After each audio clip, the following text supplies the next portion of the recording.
बुद्धि और भाग्य की कहानी। ये कहानी है दो बहनों की। दोनों में बड़ा प्यार था। एक का नाम था बुद्धि और दूसरी का नाम था भाग्य। वैसे तो हमेशा वो दोनों मिलजुल कर रहा करती थी, लेकिन ना जाने क्यों एक दिन उन दोनों में एक बात को लेकर बहस हो गई। मुद्दा था कि दोनों में से बड़ी कौन है। दोनों को ही नहीं पता था कि कौन बड़ी है, इसलिए वे दोनों ही अपने अपने बड़े होने का दावा कर रही थी। लंबी चलने वाली बहस का कोई परिणाम नहीं आता देखकर दोनों ने मिलकर एक समाधान निकाला। दोनों ने तय किया कि वे दोनों एक साथ किसी एक घर में जाएगी और वहाँ अपनी अपनी शक्तियाँ आजमाएगी।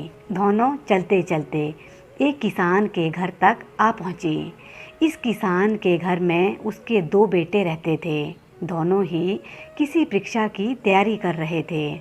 दोनों बहनों ने तय किया कि वे दोनों एक एक भाई को अपनी शक्तियाँ देगी और जिसकी भी शक्तियों की मदद से जो भाई परीक्षा में अच्छे से पास हो जाएगा, उस बहन की शक्तियाँ और वो बहन बड़ी साबित हो जाएगी।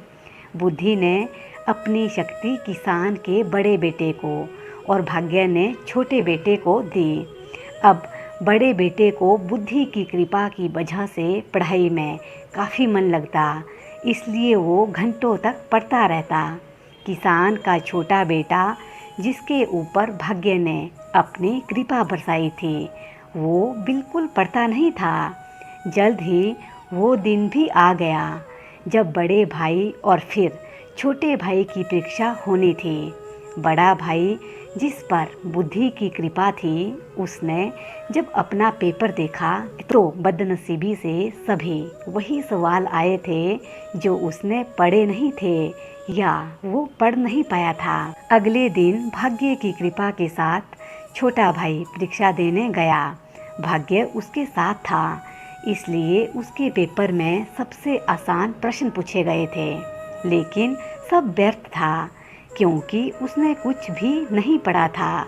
वो पछताने लगा और सोचने लगा कि उसने थोड़ी सी भी बुद्धि पढ़ाई में लगाई होती तो आज वो आसानी से पास हो जाता। इस तरह बिना भाग्य के किसान का बड़ा बेटा और बिना बुद्धि के किसान का छोटा बेटा परीक्षा में फेल हो गया। इस घटना से भाग्य और बुद्धि दोनों बहनों को ये अच्छे से समझ में आ गया कि जब वो अलग अलग है तो दोनों ही छोटी है और साथ है तो दोनों ही ताकतवर और बड़ी है।